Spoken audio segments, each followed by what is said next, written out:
اللہ رب العالمین کا بے حد احسان ہے جنہوں نے اپنے فضل سے کچھ لمحے اپنے گھر میں اس مبارک وقت اور مبارک مقام پہ حاضری کی توفیق عطا فرمائی۔ اللہ اس کو قبول فرمائے اور مرتے دم تک اپنے گھر کی اپنے در کی حاضری نصیب فرمائے رکھے۔ انسان ہونے کے ناطے اگر کبھی کوئی خطا ہو جائے تو اللہ اپنے در سے نکالے نہیں بلکہ توبہ کی توفیق عطا فرمائے۔ گزشتہ 8 ہفتوں سے 8 جمعوں پر نبی کریم صلی اللہ علیہ وآلہ وسلم کی سیرت مبارکہ کے مختلف پہلوؤں پر گفتگو ہو رہی تھی۔ اللہ تعالی ہمیں اپنے حبیب صلی اللہ علیہ وسلم کی مبارک سیرت کو، حضور کے اسوہ کو اپنانے کی توفیق عطا فرمائے۔ آپ صلی اللہ علیہ وآلہ وسلم نے جن لوگوں پر اپنے علم اور عمل کا، اپنی تعلیم اور تربیت کا، اپنی اصلاح اور اپنے تزکیے کا جو رنگ چڑھایا انہیں اصحاب رسول کہتے ہیں۔ اصحاب رسول میں 2 قسم کے لوگ ہیں۔ ایک وہ ہیں جو پہلے ہجرت سے پہلے ایمان لانے والے ہیں اور انہوں نے اللہ کی راہ میں ہجرت کی۔ مکہ جیسا عظیم شہر اور اللہ کا گھر چھوڑ کر مدینے کی طرف اللہ کی رضا کے لیے ہجرت کی، گھر بار چھوڑا، انہیں مہاجرین کہتے ہیں۔ دوسری قسم مدینہ طیبہ کے ان جانشاروں کی ہے جنہوں نے اس پرفتن دور میں، مشکل حالات میں نبی کریم صلی اللہ علیہ وآلہ وسلم اور آپ کے صحابہ کو ہجرت کی دعوت دے کر اپنے ہاں ٹھہرایا۔ والذین تبوؤا الدار والایمان، اللہ ان کے ایمان کی اور ان کے اس عمل کی سورہ حشر میں تعریف فرما رہے ہیں۔ تو جنہوں نے مکے سے ہجرت کی وہ مہاجر کہلائے اور جو مدینے والے تھے وہ انصار کہلائے۔ اللہ تبارک و تعالی نے اس آیت مقدسہ میں ان دونوں لوگوں کی تعریف کی ہے۔ والسابقون الاولون، سبقت کرنے والے پہلے۔ ہمارے ہاں تو ایک لفظ استعمال ہوتا ہے، اللہ نے 2 لفظ استعمال کیے۔ السابقون، سبقت کرنے والے۔ سبقت کسے کہتے ہیں؟ جیسے مقابلہ ہوتا ہے تو جو آگے چلے جاتے ہیں وہ سارے سبقت کرنے والے، جو آگے بڑھ جائے، پہلا نمبر، دوسرا، تیسرا، جتنے بھی اس سے دوڑ میں نمبر ہوتے ہیں ان کو کہتے ہیں یہ سبقت کرنے والے ہیں۔ اور جو دوڑ میں حصہ لینے والے ہیں یہ سارے اولین ہیں، یہ سارے اولین ہیں۔ مہاجرین میں اور انصار میں جو سبقت کرنے والے ہیں ان کی بھی تعریف فرمائی، جو اولین ہیں ان کی بھی تعریف فرمائی، وہ مہاجرین میں سے ہوں یا انصار میں سے ہوں۔ اللہ تبارک و تعالی ان کے متعلق فرما رہے ہیں یہ تو تھے ہی والذین اتبعوہم بإحسان، والذین اتبعوہم بإحسان، احسان میں، نیکی میں جنہوں نے ان کی پیروی کی۔ یہ تو سبقت لے گئے، یہ تو اول آئے، لیکن آخر نبی کریم صلی اللہ علیہ وآلہ وسلم کی دعوت تو جاری رہی اور صحابہ کی تعداد بڑھتی رہی، بڑھتے 1.25 لاکھ تک چلے گئے۔ تو اللہ رب العالمین نے ان کی تعریف تو اولین اور سابقین سے کر دی اور ساتھ یہ بھی کہا والذین اتبعوہم بإحسان۔ اس نیکی کے کام میں، اس خیر میں، عربی میں احسان ایک بڑا جامع لفظ ہے، اردو میں ایسا کوئی معنی لفظ نہیں ہے جو اس کے معنی کو پورا آ سکے، اس لیے عام طور پہ اس کا نیکی اور بھلائی خیر یہ ترجمے کیے جاتے ہیں۔ تو اب دو قسم کے لوگ اور پھر ان کے پیچھے چلنے والے۔ اللہ رب العالمین قیامت کے روز جب کچہری لگائیں گے، حساب کتاب ہوگا، ہم سب کو ہوگا، اللہ ہمیں حساب یسیر نصیب فرما دے، حساب یسیر نصیب فرما دے۔ نبی کریم صلی اللہ علیہ وسلم نے جب یہ دعا کی تو حضرت ام المومنین حضرت عائشہ رضی اللہ تعالی عنہا نے پوچھ لیا کہ اللہ کے نبی حساب کون دے سکے گا؟ وہاں حساب کون دے سکے گا؟ تو آپ حساب یسیر مانگ رہے ہیں، اور قرآن مجید میں سورہ انشقاق میں بھی ہے فَسَوْفَ يُحَاسَبُ حسابا یسیرا، حساب یسیر ہوگا۔ تو یسیر بھی یعنی اللہ کے سامنے حساب ہونا کوئی معمولی بات تو نہیں۔ تو پوچھا کیا ہوگا؟ تو حضور نے فرمایا صلی اللہ علیہ وآلہ وسلم، عائشہ حساب یسیر یہ ہے کہ بھئی ایسے دیکھا جائے گا، ورق الٹ کے کھا دے گا، چلو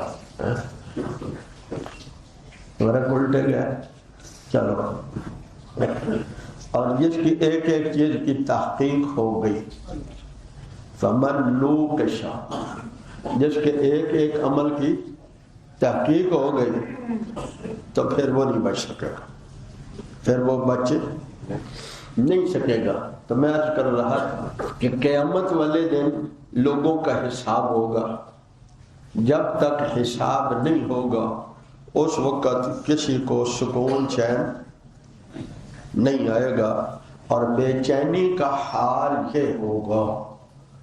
قرآن مجید میں سورہ انعام میں ہے، تم اس طرح اٹھائے جاؤ گے کما خلقناکم اول مرہ، جیسے پہلے دن پیدا ہوئے تھے اسی طرح اٹھائے جائیں گے۔ اور پھر حضور صلی اللہ علیہ وآلہ وسلم نے فرمایا بغیر لباس کے ہوں گے، بغیر لباس کے ہوں گے، ننگے پاؤں ہوں گے۔ تو حضرت عائشہ رضی اللہ تعالی عنہا نے پوچھ لیا تو لوگوں کو شرم نہیں آئی؟ بندے کے ساتھ بندہ کھڑا ہے، شرم نہیں آئے گی؟ اللہ اکبر۔ پیغمبر علیہ الصلوۃ والسلام نے فرمایا تیری ناک خاک کلو، اپنے سوا کسی کا دھیان ہی نہیں جائے گا دوسرے کی طرف۔ حالت یہ ہوگی، اس حال میں جو 50,000 سال کا دن ہے، وہاں جس کو اعمال نامہ دائیں ہاتھ میں مل گیا تو فَهُوَ فِي عِيشَةٍ رَاضِيَةٍ، وہ خوشی والی زندگی جیسی چاہے خوشی والی زندگی گزارے گا۔ کب پتہ چلے گا؟ ایک عرصے کے بعد، مرنے کے بعد قبر، قبر کے بعد پلسرات، پلسرات کے بعد حشر کا دن، پھر جا کے پتہ چلے گا۔ آپ کو مجھے تب جا کے پتہ چلے گا اللہ راضی ہے کہ نہیں ہے۔ صحابہ کو حضور نے اپنی وحی کی زبان سے سنا دیا، رضی اللہ عنہم ورضوا عنہ، اللہ ان سے راضی ہو گیا، وہ اللہ سے راضی ہو گئے۔ وَأَعَدَّ لَهُمْ جَنَّاتٍ، ان کے لیے باغات تیار کر رکھے ہیں۔ تو پہلی بات کیا فرمائی؟ اللہ ان سے راضی ہو گئے اور وہ اللہ سے خوش ہے، وہ اللہ سے خوش ہے۔ اور اس میں کیا فرمایا؟ السابقون الاولون، سبقت کرنے والے۔ تو سبقت کرنے والوں میں بھی کچھ نمبر ہوتے ہیں نا، پہلا، دوسرا، تیسرا، چوتھا، پانچواں، 10واں، ایسے ہی ہے نا۔ تو سبقت کرنے والوں میں جو پہلا نمبر ہے وہ حضرت ابو بکر کا ہے رضی اللہ تعالی عنہ۔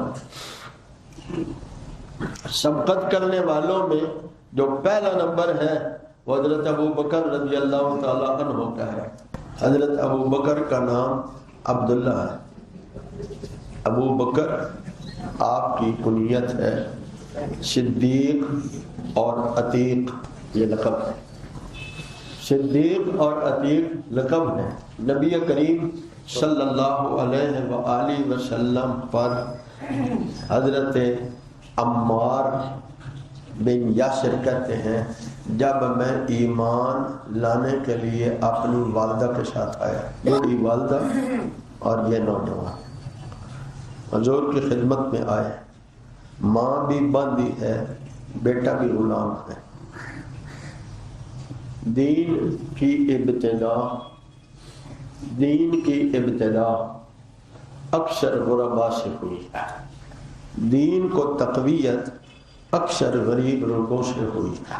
اسی لیے میرے حبیب صلی اللہ علیہ وسلم نے فرمایا جاء الدین غریبا، جب دین آیا تھا تو غریب اور اجنبی تھا، وسیعود غریبا، پھر ایک وقت آئے گا کہ دین اجنبی ہو جائے۔ آج ہے کہ نہیں؟ اللہ ہمارے حال پر رحم فرما دے ہیں۔ وسیعود غریبا، پھر فرمائے فطوبی للغرباء، غریبوں تمہیں خوشخبری ہو، تمہاری نسبت دین سے ہے، دین بھی غریب تم بھی غریب۔ یا مجھے حضور کی ایک دعا یاد آ گئی، بہت سارے ہمارے بھائی کوئی مشکل حال آ جائے نا تو بڑے پریشان ہو جاتے ہیں، پتہ نہیں کیا ہو گیا۔ کل ایک صاحب آئے اور بڑی تکلیفیں بیان کی، میں نے کہا ساری تکلیفوں کو گنے تو ایک ہی لگتی ہے۔ میں نے کہا اللہ 360 جوڑ دیے ہیں، ایک سر درد ہے، باقی 360 جوڑ 59 جوڑ ٹھیک ہیں، شیطان نے اسے ایک جوڑ پر تمہیں پریشان کر رکھا ہے، یہ سر درد کیوں نہیں جا رہا؟ میں نے کہا جو اللہ نے صحت دی ہے 359 جوڑوں کا، اس کا شکر ادا کیا ہے، پہلے وہ شکر ادا کرو، یہ بھی اللہ ٹھیک کر دیں گے۔ پہلے وہ ادا کرو۔ کسی کو اللہ نے بہت سی نعمتیں دے رکھی ہوں، اولاد نہیں، وہ سمجھتا ہے بس میں تو محروم قسمت ہو گیا ہوں۔ کسی کے پاس مال نہیں، وہ سمجھتا ہے اللہ نے میرے اوپر تو کوئی رحم کیا ہی نہیں ہے، اللہ معاف فرمائے۔ اب میرے پیارے اللہ کے حبیب فرما رہے ہیں اللہم احینی مسکینا وامتنی مسکینا واحشرنی فی زمرۃ المساکین، میری اللہ مجھے مسکینوں والی زندگی عطا فرمانا، مجھے مسکینوں والی موت عطا فرمانا، اور حشر میں میرا حشر مسکینوں کے ساتھ کرنا۔ آج 4 پیسے آ جائیں، شہرت ہو جائے، عہدہ مل جائے، ہم مسکین کو غریب کو سیدھے طریقے سے سلام بھی نہیں کرتے۔ تو میں سنا کہہ رہا تھا حضرت ابوبکر عتیق کیسے بنے۔ حضرت عمار رضی اللہ تعالیٰ عنہ کہتے ہیں جب میں آیا تو مصطفیٰ کریم کے پاس 2 مرد تھے، 5 عورتیں تھیں۔ مردوں میں سب سے پہلے اسلام قبول کرنے والے حضرت ابو بکر ہیں، دوسرے نمبر پہ حضرت سعد ہیں۔ مورخین نے لکھا ہے کہ صبح کو حضرت ابو بکر نے اسلام قبول کیا، شام کو حضرت سعد نے اسلام قبول کیا۔ اب 5 ایسی خواتین غلام جنہوں نے اسلام قبول کیا، یہ 7 ہو گئے۔ 5 وہ تھے اور 2 یہ ہو گئے، 7 ہو گئے، اور جن میں حضرت بلال بھی ہیں، حضرت ابو فقیہ، نادیہ، عمار، ان کی والدہ سمیہ، افلاح، یہ مسلمان ہو گئے، بیچارے غلام تھے، باندیاں تھیں، اور یہ جو رحم ہے یہ اسلام میں ہے، یہ جو رحم ہے یہ اسلام میں ہے۔ کیوں؟ ہمارے نبی رحمت للعالمین ہے، اس کا اثر، وہ جو حضور سے ہماری نسبت ہے نا، اس کا اثر ہے۔ کتنا ہی گنہگار مسلمان ہو، انفرادی طور پر کبھی اس میں کوئی کمی ہو جائے، اجتماعی طور پر قوموں میں ہمیشہ مسلمان رحم دل قوم ہے۔ آپ نے افغانستان میں دیکھا جب روس آیا تو اس نے کتنے مظالم کیے، امریکہ آیا تو کتنے مظالم کیے، اور جب یہ مسلمان داڑھی پگڑی والے انہوں نے اعلان کر دیا ہم سب کو معاف کرتے ہیں، جنہوں نے ہمارے ساتھ غداری کر کے 21 سال ہمارے بچوں کو، ہمارے لوگوں کو شہید کروایا، پیسے لیے، ہم کسی کو بھی اس مقدمے میں نہیں پکڑیں گے۔ آج شام والوں نے بھی اعلان کر دیا ہے جو ہتھیار ڈال دیتے ہیں ہم ان کو کچھ نہیں کہیں گے۔ کیوں؟ ہم رحمت للعالمین صلی اللہ علیہ وسلم کی امت ہیں، ہماری نسبت کہاں ہے؟ تو میں عرض کر رہا تھا انہوں نے ان بے بس اور مجبوروں پر ظلم کرنے شروع کیے۔ حضرت ابو بکر بہت رحم دل تھے، رقیق القلب تھے، جب کسی باندی کو دیکھتے ظلم سہ رہی ہے، اور کیا جرم کیا تھا، جرم کیا تھا؟ مذہب میں انسان آزاد ہے، ایسے ہی ہے، مذہب میں انسان آزاد ہے۔ انہوں نے آباء و اجداد کا دین چھوڑا اور رسول اللہ کی غلامی اختیار کی، یہ جرم تھا بس، اور کوئی جرم نہیں تھا۔ وہ اپنی ذمہ داریاں پوری کر رہے تھے، جرم یہ تھا کہ انہوں نے رسول اللہ صلی اللہ علیہ وسلم کو نبی مان کر کلمہ پڑھ لیا تھا، لا الہ الا اللہ محمد رسول اللہ صلی اللہ علیہ وآلہ وسلم، یہ کلمہ پڑھنا ان کا جرم تھا۔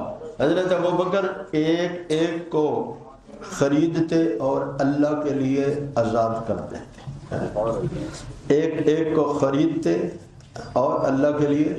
اللہ اکبر! آپ کو بھی ایک حدیث سنا دیتا ہوں۔ نبی کریم صلی اللہ علیہ وسلم نے فرمایا جس نے کسی مسلمان کو کافروں سے آزاد کرایا وہ ایسے ہے جیسے اس نے میں محمد کو آزاد کرایا۔ اللہ اکبر! جن کو اللہ نے مال دیا ہے ان کو ہم ایک طریقہ بتا دیتے ہیں۔ بہت سے جیلوں میں پڑے ہوئے ایسے بیچارے بے بس، کسی کے جیب میں 5,000، کسی کے جیب میں 10,000، 50,000 جرمانہ ہے، اور جرمانے کی وجہ سے ایک لمبی اور قید کاٹ رہا ہے۔ آپ کہیں گے تو وہ تو مجرم تھا۔ میں کہتا ہوں جو مجرم تھا تو میرے رب سے کھلا پلا کیوں رہے تھے؟ میں نے پچھلے جمعے ایک حدیث بیان کی تھی، جب آپ صلی اللہ علیہ وسلم نے وہ کھانا نہ کھایا تو فرمایا جاؤ یہ پکا ہوا کھانا قیدیوں کو کھلا دو۔ آ گیا یاد؟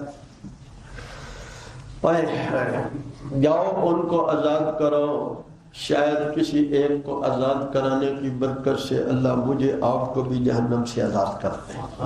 حضرت ابو بکر نے، جب ابو بکر صدیق نے ان غلاموں کو، جن میں حضرت بلال بھی ہیں، خرچ کر کے آزاد کرا دیا تو پیغمبر خوش ہوئے، اور حضرت ابو بکر کو کیا لقب دیا؟ عتیق، انت العتیق، تو عتیق ہے۔ عتیق کا معنی کیا ہے؟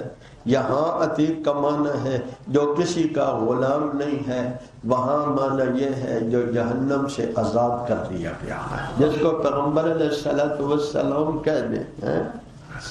اور پھر زندگی کیسی گزاری انشاءاللہ آئندہ جمعہ یہ بھی عرض کروں گا۔ تو پیغمبر علیہ السلام جب معراج پہ تشریف لے گئے جسم کے ساتھ اور روح کے ساتھ، کچھ لوگ کہتے ہیں خواب آئی تھی، میں نے کہا خواب تو تم بھی دیکھ سکتے ہیں، کیا خیال ہے؟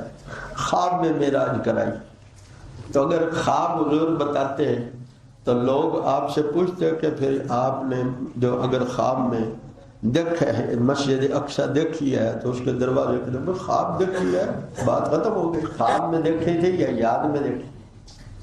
بولتے نہیں، ذرا بولیں یاد میں، جاگتے ہوئے جسم اور روح کے ساتھ دیکھی، اور ساتوں آسمانوں کی سیر اور عرش معلی تک کی سیر، خواب میں نہیں یاد میں۔ مورخین نے، سیرت لکھنے والوں نے یہاں عجیب بات لکھی ہے، کہا آپ سوچتے ہوں گے کہ آخر ایک ہی لمحے میں آپ ساتوں آسمانوں پر جانا، بیت المقدس میں نماز پڑھا کے آسمانوں سے اوپر اللہ سے ملاقات اور دیدار کر کے آنا، اور واپس آئے ہیں تو کنڈی بھی ہل رہی تھی، بستر بھی گرم تھا، اور وضو کا پانی بھی چل رہا تھا۔ سوچتے ہوں گے کیسے ہوں گے، تو اللہ نے مصطفیٰ کی سواری کو چلا دیا، سارے نظام کو روک دیا۔ اللہ نے مصطفیٰ کو چلا دیا، سارے نظام کو روک دیا۔ جب واپس آئے تو مصطفیٰ رک گئے، سارا نظام چلا دیا۔ آپ تشریف لا رہے تھے نا واپس معراج سے، تو آپ نے جبریل سے پوچھا، جب میں یہ کہتا تھا کہ جبریل میرے پاس آتے ہیں تو لوگ میری بات نہیں مانتے تھے، تو جب میں یہ کہوں گا کہ میں رات ہی رات میں بیت المقدس گیا ہوں، نبیوں کو نماز پڑھائی ہے، ساتوں آسمانوں سے گزرا ہوں، نبیوں سے ملاقاتیں کی ہیں، میں نے کوہ طور دیکھا ہے، جنت کی سیر کی ہے، جہنم کا مشاہدہ کیا ہے، اللہ سے ملاقات کرایا ہوں، تو کون مانے گا؟ تو جبریل امین نے کہا، ان القوم یکذبک ولکن ابا بکر یصدقک، ساری قوم جھٹلا دے گی لیکن ابو بکر آپ کی تصدیق کریں گے۔ جب نبی کریم صلی اللہ علیہ وآلہ وسلم نے ایمان پیش کیا تھا تو ہر ایک نے سوچنے کے لیے کچھ وقت مانگا۔ حضرت ابو بکر یمن کے سفر پر گئے ہوئے تھے، واپس آئے تو حضرت ابو بکر وہ جو قتل کے کیس ہوتے تھے نا، قتل کے کیس، اس میں ابو بکر رضی اللہ تعالی عنہ اس فیصلے میں ثالث بھی ہوتے تھے، اور فدیہ دلوانے کی ذمہ داری ان کی تھی۔ اللہ اکبر۔ اگر کسی کا کہہ دیتے کہ فدیہ میرے ذمہ ہے تو اس کو چھوڑ دیا جاتا تھا۔ اور تجارت کپڑے کی کرتے تھے، 4 دکانیں تھیں۔ اللہ اکبر۔ آئے تو سرداران قریش ملنے کے لیے آئے، جیسے کوئی سفر سے بڑا آدمی آتا ہے تو لوگ ملنے آتے ہیں۔ حضرت ابو بکر نے پوچھا کہ نئی بات؟ انہوں نے کہا ایک نئی بات ہے، وہ جو یتیم ہے، ابو طالب کا بھتیجا عبداللہ کا بیٹا یتیم، وہ کہتا ہے کہ میں نبی ہوں، اللہ نے مجھے رسول بنایا ہے۔ حضرت ابو بکر بے تاب ہو گئے، لیکن جب وہ اٹھے تو سیدھے حضور کی خدمت میں گئے اور پوچھا آپ نے کوئی بات فرمائی ہے؟ حضور نے فرمایا میں نے ابو بکر پر دین پیش کیا۔ ہر ایک نے جھجک محسوس کی، ابو بکر نے بے تأمل بے جھجک اس کو قبول کر لیا۔ ادھر پیغمبر تشریف لائے معراج سے، جب آپ معراج سے تشریف لائے قوم ابھی آپ سے ملی نہیں، حضور سے لوگوں نے ملاقات کی، اور حضرت ابو بکر کا گھر کچھ دور تھا۔ سرداران قریش نے جلدی جلدی حضرت ابو بکر سے کہا، آپ کو پتہ ہے تمہارے دوست نے اب نئی بات کہہ دی۔ ان کا خیال تھا کہ یہ بات کہنے سے ہو سکتا ہے ابو بکر مخالف ہو جائے۔ اور بھلے لوگ ہیں، جب ہم نے حضور کو نبی مان لیا، اب جو مصطفیٰ کہیں گے سمجھ میں آئے پھر بھی مانیں گے، سمجھ میں نہ آئے کیا خیال ہے؟ اور 1450 سال بعد میں یہ کہتا ہوں، حضور کو جب میں نے نبی مان لیا، آپ کی بات سمجھ آئے پھر بھی مانتا ہوں، نہ سمجھ آئے تو ابو بکر تو اول الایمان ہے، ان کو کیسے منحرف کیا جا سکتا ہے؟ تو انہوں نے آ کر حضرت ابو بکر رضی اللہ تعالیٰ سے کہا، تیرے دوست نے عجیب بات کہہ دی۔ کیا کہا؟ لوگ کہتے ہیں کہ میں رات ہی رات میں بیت المقدس گیا ہوں، پھر رات ہی رات میں آسمانوں کے 7 آسمانوں کی بھی سیر کر آیا ہوں۔ حضرت ابو بکر رضی اللہ تعالیٰ نے پوچھا، کیا واقعی وہ کہتے ہیں؟ کیا واقعی تم کہہ رہے ہو یا تم کہہ رہے ہو یا وہ کہہ رہے ہیں؟ علماء نے یہاں عجیب بات لکھی ہے، سبحان اللہ۔ یہ ہے اعتماد، ابو جہل اور اس کے ساتھی سرداروں نے مصطفیٰ کی زبان سے سنا، نہیں مانے۔ ابو بکر نے ابو جہل اور اس کے دوستوں کی زبان سے نبی کی بات سنی اور مان گئے۔ تم کہہ رہے ہو یا وہ کہہ رہے ہیں؟ انہوں نے کہا وہ کہہ رہے ہیں۔ کہا اگر وہ کہہ رہے ہیں تو میں ان سے پوچھے بغیر مانتا ہوں۔ اللہ ہمیں بھی اس ایمان میں سے کچھ حصہ نصیب فرمائے، اور اس ایمان والوں سے اللہ ہمیں سچی محبت نصیب فرمائے، کیونکہ حضور نے فرمایا المرء مع من احب، جس سے محبت ہوتی ہے حشر بھی اسی کے ساتھ ہوگا۔ اللہ ہمارا انہی لوگوں سے حشر فرما دے۔ انوار ختم نبوت ٹرسٹ پاکستان